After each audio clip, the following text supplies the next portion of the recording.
Bueno, seguimos, si les parece bien.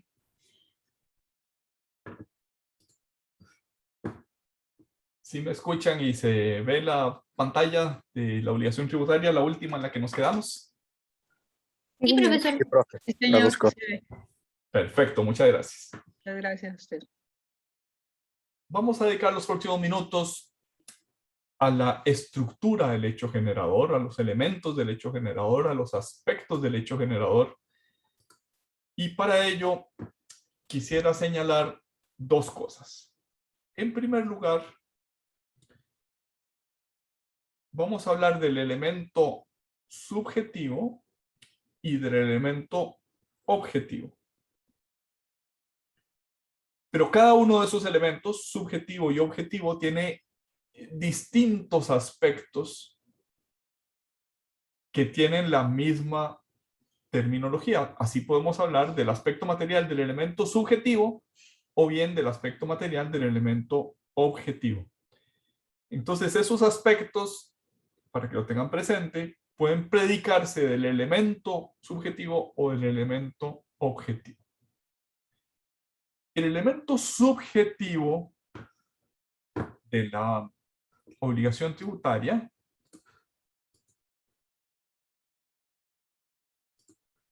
responde a la pregunta: ¿quién realiza el hecho generador?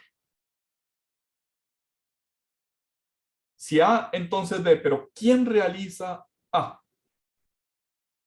¿Quién desarrolla la actividad o el hecho o el sujeto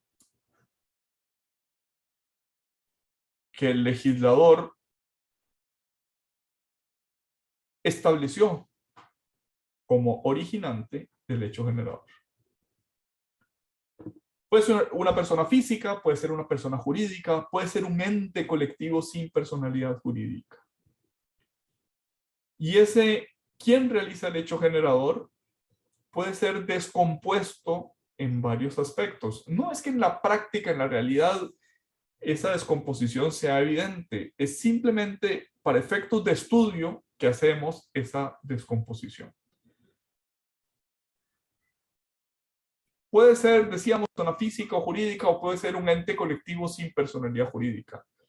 Por ejemplo, un fideicomiso, que no es persona jurídica, de acuerdo con la legislación costarricense, puede realizar el hecho generador. Puede obtener rentas, ese fideicomiso, y entonces convertirse en sujeto pasivo, en obligado tributario del impuesto sobre la renta.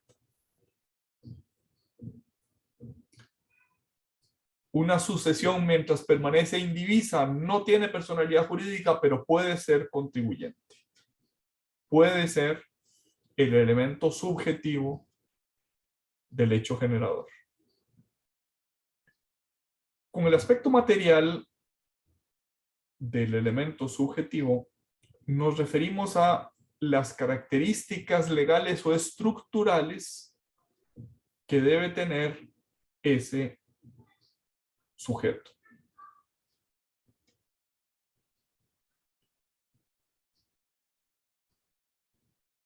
Por ejemplo,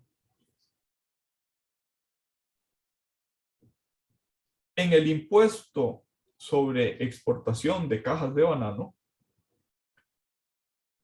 ¿quién realiza el hecho generador? El exportador, la compañía que exporta la caja de banano. Entonces, ¿qué característica tiene el elemento subjetivo del hecho generador?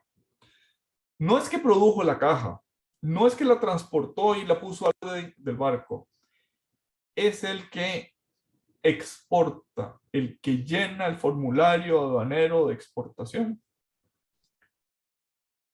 Ese es legal o estructuralmente el sujeto del hecho generador. El elemento subjetivo es exportador, el que exporta.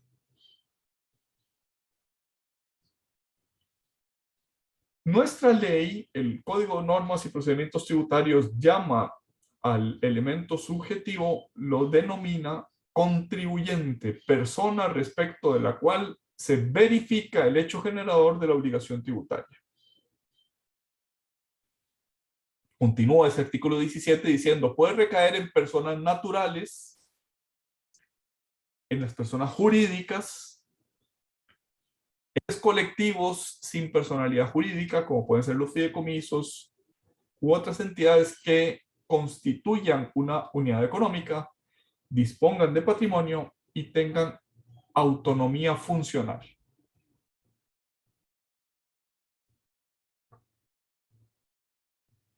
Para este último supuesto, entes colectivos sin personalidad jurídica, parece indispensable, como las características legales tienen que estar establecidas en la ley, parece indispensable que sea la ley la que diga este ente es contribuyente, este ente es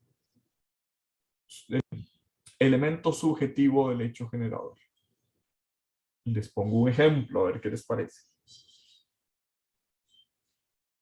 Si leen ustedes el artículo 3 de la ley de impuesto sobre la renta, hay una serie de sujetos. El Estado, las municipalidades, las personas físicas, las personas jurídicas. Y hay una lista de entes colectivos sin personalidad jurídica, entre los cuales están los fideicomisos, las sucesiones, etc.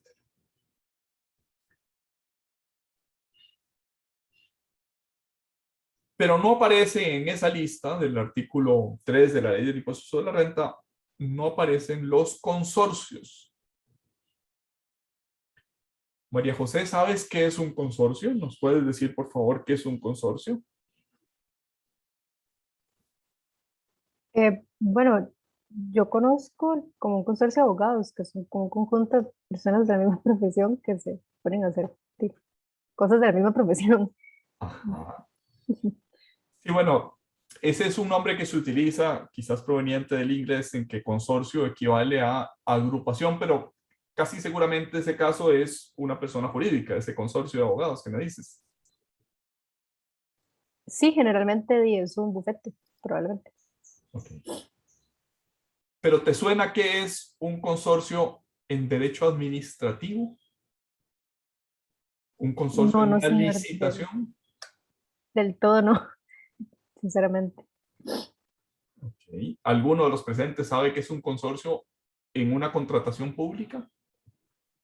Profe, yo recuerdo en algún momento cuando sí tramité algún proceso, básicamente es cuando, digamos, la empresa A y la empresa B se complementan en lo que hay que ofrecer, ¿verdad? Entonces, lo ofrecen de manera consorciada, ¿verdad? En un proceso de contratación administrativa. En cualquiera de las modalidades creo que realmente se puede.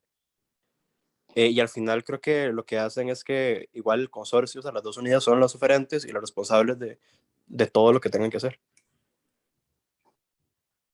Sí. Pongámosle nombre y apellido.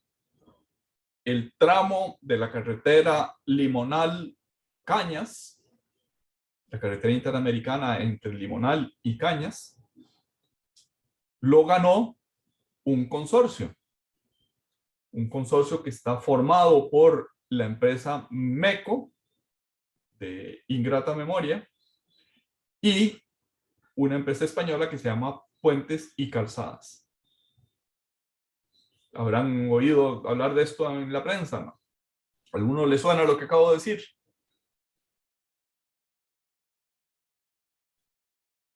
Aunque sé lo del consorcio, eso no sabía lo de ese caso. Ok. Entonces, licitaron, participaron en la licitación Puentes y Calzadas y MECO, con una asociación consorcial o con un sujeto llamado consorcio, que es el que presentó una oferta conjunta. Puentes y Calzadas hará ABCD, MECO hará FGHI. Y la suma de A a I es la oferta que se presentó, creo que es al Consejo Nacional de Concesiones o al Ministerio de Obras Públicas y Transportes. Ganaron la licitación y ese consorcio contrató con Como digo, no sé quién es el sujeto activo, no sé si es el ministerio o la Dirección General de Concesiones. Ese consorcio, dice las leyes de derecho administrativo, no tiene personalidad jurídica. Es una asociación creada solo para participar en una contratación administrativa. No tiene personalidad jurídica. No está tampoco entre los entes del artículo 3 de la ley del impuesto sobre la renta. En los entes colectivos sin personalidad jurídica. ¿Es un ente colectivo sin personalidad jurídica? Sin duda lo es, pero no es de aquellos a los que el artículo 3 de la ley del impuesto sobre la renta les atribuye la naturaleza de contribuyente. No es el elemento subjetivo. Entonces la pregunta es, ¿debe ese consorcio declarar impuestos sobre la renta y pagar impuestos sobre la renta sobre los pagos que le haga la Comisión Nacional de Concesiones o el Ministerio de Obras Públicas y Transportes?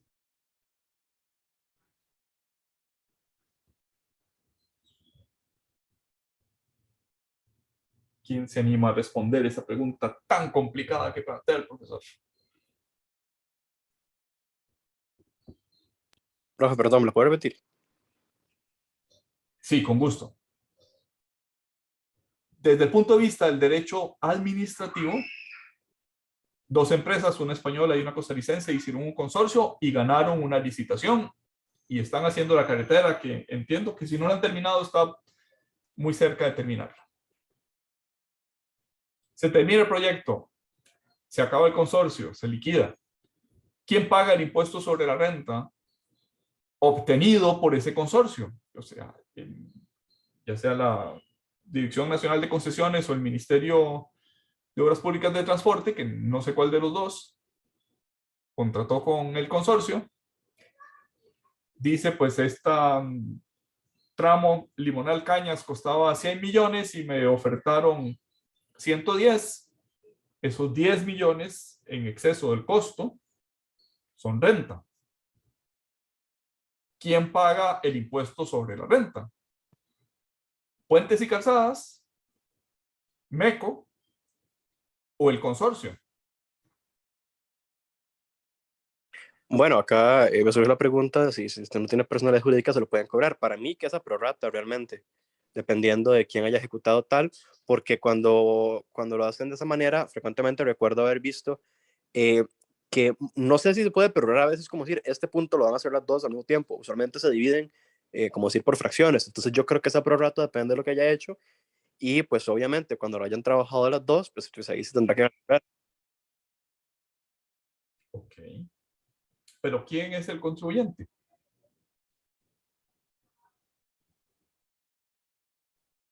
Lo que me Pues dijeron. ¿Sí? el que haya hecho esa parte. ¿Cuál parte? Digamos, ok, es que usted está viéndolo todo como una universalidad, no como decir, esto como hemos dicho, digamos, que la empresa A hacía el punto A, B, C, D y el otro hace los siguientes, pues usted verá cada quien y verá que hay que pagar depende de cada parte, de lo que ya ha habido de renta ahí. Ok.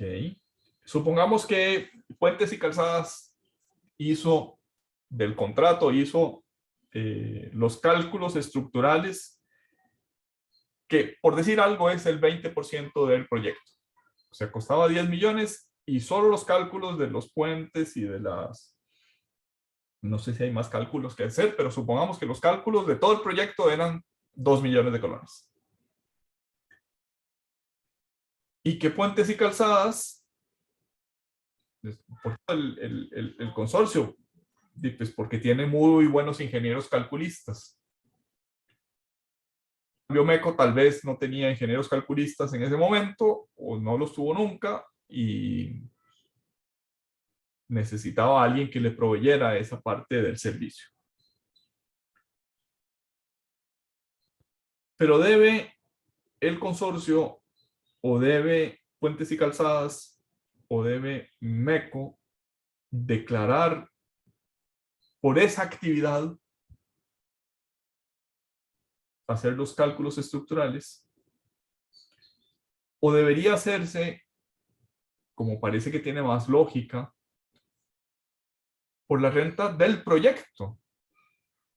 El proyecto tiene una serie de costos, costaba 10 millones y se cobraron, se me olvidó cuánto habíamos dicho, creo que eran 2 millones de utilidad, ¿verdad? Y se cobraron 2. Sí, ¿cuántos? La pregunta es, ¿la renta es por partes o es por el total?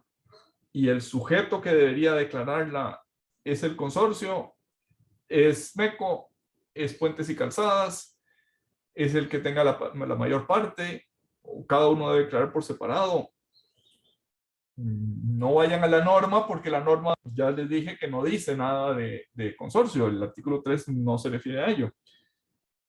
La pregunta es, ¿qué piensan ustedes? ¿Cómo lo ven de acuerdo con su leal saber y entender? O su leal batear y entender.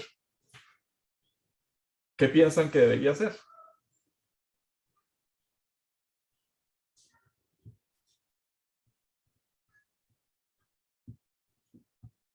De nuevo, profe, yo creo que realmente es dependiendo de lo que haya desempeñado cada una de las partes. O sea, yo entiendo pues que va en consorcio, pero no puede determinar, digamos, en este caso los ingenieros pues, total, ¿verdad? Y pues así depende de lo que, del porcentaje que represente esa renta sobre el total del proyecto. Ok. Para no hacerles la vida imposible a los alumnos, les voy a contar que la administración tributaria no ha sido muy unánime en este punto. En algunas ocasiones ha dicho el consorcio es una especie de persona jurídica de hecho y debía tributar como las personas jurídicas de hecho, es decir, los asimila a personas jurídicas. Y en otras ha dicho no tiene reconocimiento en el artículo 3 ni en ninguno otro de nuestra legislación tributaria y por tanto cada uno debe tributar por separado, cada uno de los integrantes del consorcio. Las dos respuestas, en unos años ha dicho una, en otros años ha dicho la otra, y no está muy claro si escogió una u otra. Las dos tienen problemas, tienen dificultades. Por ejemplo, podría suceder que Puentes y Calzadas no estuviera domiciliado en Costa Rica. Podría suceder que Puentes y Calzadas sea una empresa que desde España hizo los cálculos y los mandó por internet y no está domiciliada en Costa Rica. Entonces, que la administración tributaria costarricense tenga relaciones con Puentes y Calzadas es una cosa muy complicada. Podría ser que termine exigiéndole que nombre un representante en Costa Rica para el cumplimiento de sus obligaciones, pero eso ya no es la ley, sino que es la practicidad. Lo que quiero decir es que tanto las personas jurídicas como las personas físicas, como los entes colectivos, para ser elemento subjetivo, deben estar tipificados. Otra vez el verbo que Ignacio utilizó. Con un tipo, tienen que estar cincelados en la ley. El aspecto material del elemento subjetivo es las características legales o estructurales que debe cumplir el sujeto que realiza el hecho generador. Si la ley no lo dice, no hay manera de que la administración supla la carencia de la ley. Si lo hace arbitrariamente. Cuando la administración ha dicho que en el caso del consorcio tiene que ser el representante del consorcio, el mismo que firma el contrato con la administración contratante, pues tiene sentido que así sea, pero no lo dice la ley. No se basa en lo que dice la ley. El hecho generador tiene reserva de ley.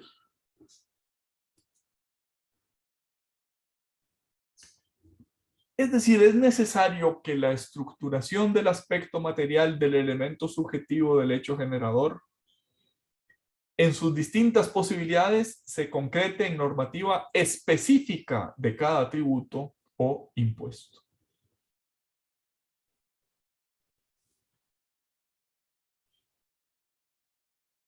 El artículo 17 del Código Tributario contempla distintos entes colectivos sin personalidad jurídica que pueden ser sujetos, que pueden ser el elemento objetivo de un tributo. Pero no basta con que genéricamente estén previstos en el artículo 17 del Código, sino que es necesario que esos entes colectivos estén en el artículo 3 de la Ley del Impuesto sobre la Renta. Aquí dice, en la filmina dice artículo 2, pero es que la Ley 9635 corrió la numeración. Es decir, aunque genéricamente estén previstos en el Código de Normas y Procedimientos Tributarios, es necesario que la ley específica del tributo los configure, los estructure, los designe, diga estos sujetos, aunque no tengan personalidad jurídica, son contribuyentes.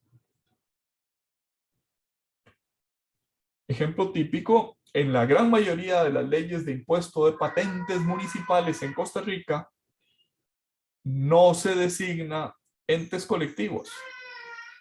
Se dicen frases muy genéricas, quien realice una actividad lucrativa.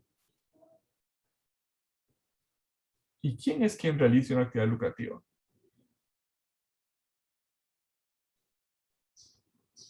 ¿Puede ser un fideicomiso el que realice la actividad lucrativa o no? Desde el punto de vista de sentido común, desde el punto de vista de practicidad, diríamos que sí. Y por tanto, el representante del fideicomiso es el obligado a cumplir con las obligaciones del fideicomiso. Pero si la ley no lo dice, eso no puede ser suplido por el administrador tributario. ¿Qué pasa con el fideicomiso de acciones de una sociedad? Quizás sabrán que es frecuente en Costa Rica que si le otorga un préstamo a una sociedad, la garantía de ese préstamo puede ser una garantía real, puede ser una hipoteca, puede ser una prenda, o en tiempos más recientes se transmite la propiedad fiduciaria de los bienes de la sociedad, incluyendo las acciones de la sociedad dueña de esos bienes.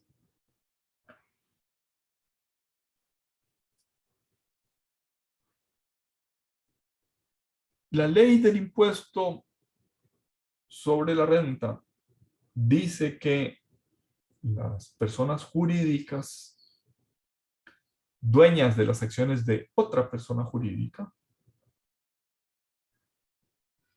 la sociedad A, dueña de las acciones de la sociedad B, la sociedad A normalmente es una matriz, un holding, una empresa tenedora de acciones.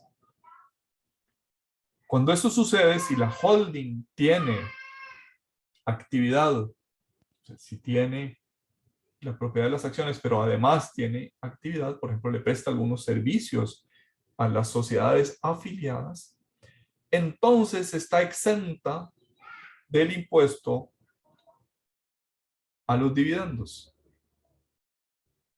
La sociedad operativa le paga a la holding dividendos y no se genera el impuesto a los dividendos que se generará cuando la holding le pague a sus accionistas personas físicas.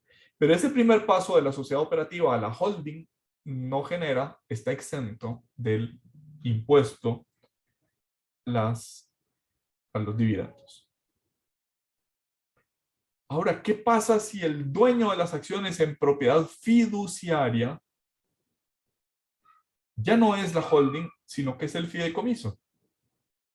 La sociedad fiduciaria del Banco Nacional, por ejemplo, o de cualquiera de los bancos, se le entregan las acciones en garantía del préstamo otorgado a la sociedad. ¿Cumple ese fideicomiso con las características propias de la exención o no? Pareciera que no. Pareciera que nuestra ley se quedó escasa frente a un fenómeno cada vez más frecuente en nuestro país. Aspecto material, decíamos, del elemento subjetivo. Ahora vamos a hablar del aspecto temporal del elemento subjetivo. No del objetivo, sino del subjetivo. Recuerdan que comenzábamos diciendo que un contribuyente en Costa Rica, para hacerlo del impuesto sobre la renta, tiene que estar domiciliado en el país por 183 días. ¿Recuerdan que hablamos de ese ejemplo? Sí, profe. Gracias, Sofía. Esto, el aspecto temporal, quiere decir que el hecho generador, obtener renta, tiene un sujeto, el sujeto que obtiene la renta, y la ley le impone, le tipifica, lo caracteriza con un aspecto temporal. El que obtenga renta tiene que estar domiciliado o tiene que tener residencia fiscal en Costa Rica. Y para obtenerla tiene que estar 183 días en el territorio costarricense. Ese es el aspecto temporal del elemento subjetivo del hecho generador. El sujeto que obtiene la renta ha de estar domiciliado o ha de tener residencia durante una determinada cantidad de tiempo, con ciertas condiciones de permanencia. Por ejemplo, no puede salir del territorio costarricense por más de 183 días, pero las salidas que sean salida y regreso no interrumpen los 183 días de permanencia, siempre y cuando esas salidas no excedan de 30 días. Todos esos descripción que acabamos de hacer es el aspecto temporal del elemento subjetivo del hecho generador de la obligación tributaria. Se distingue también un aspecto espacial. Tiempo, espacio, un aspecto espacial. El sujeto debe estar ubicado en cierta delimitación territorial para ser contribuyente del impuesto sobre la renta. Tiene que estar en el territorio costarricense. El sujeto. Después veremos que el objeto también tiene aspecto espacial y aspecto temporal, pero eso lo veremos en otra clase. Hoy decimos, el sujeto debe tener un punto de anclaje en un territorio. Ese punto de anclaje en el territorio, que es el que lo somete a la imposición en Costa Rica, es o el domicilio o la residencia. Tiene que estar de alguna manera con un punto de anclaje, un punto de permanencia en el ámbito geográfico del ente impositor. Entonces, llevamos tres aspectos: aspecto material, aspecto temporal, aspecto espacial del elemento subjetivo,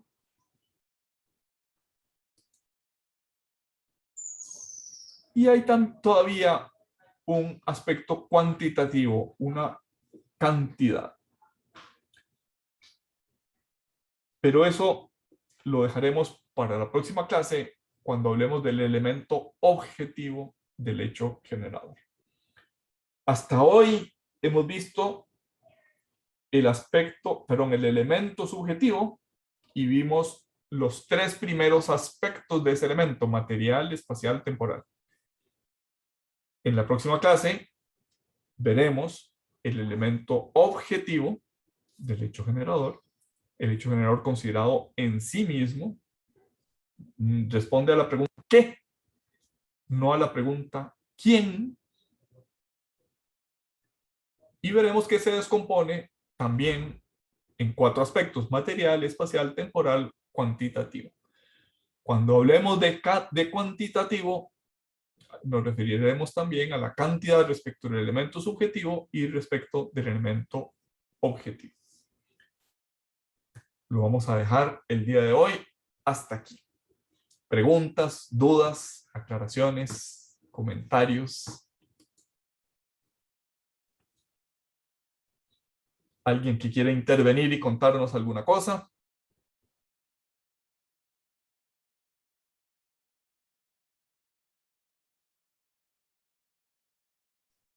Bueno, No realmente, y lo me queda todo muy claro, por dicho. bien. Gracias, José Rodolfo. Profe, ¿y por qué se dividió así en esos elementos, subjetivo y objetivo? Únicamente para efectos de estudio. Ah, de estudio. Divide y vencerás, y cuando uno estudia, divide y entenderás. Ok, Simplemente para estudiarlos mejor o para entender mejor cómo es el hecho generador. perfecto. Muchas gracias. A usted, Miriam. Bueno, nos vemos si Dios quiere entonces el próximo lunes. Muchas gracias por su paciencia. Feliz fin de semana. Muchas gracias y gracias por darnos un poquito más de tiempo. Bueno, con todo gusto. Disculpe. Gracias, profe. Gracias, profe. Gracias.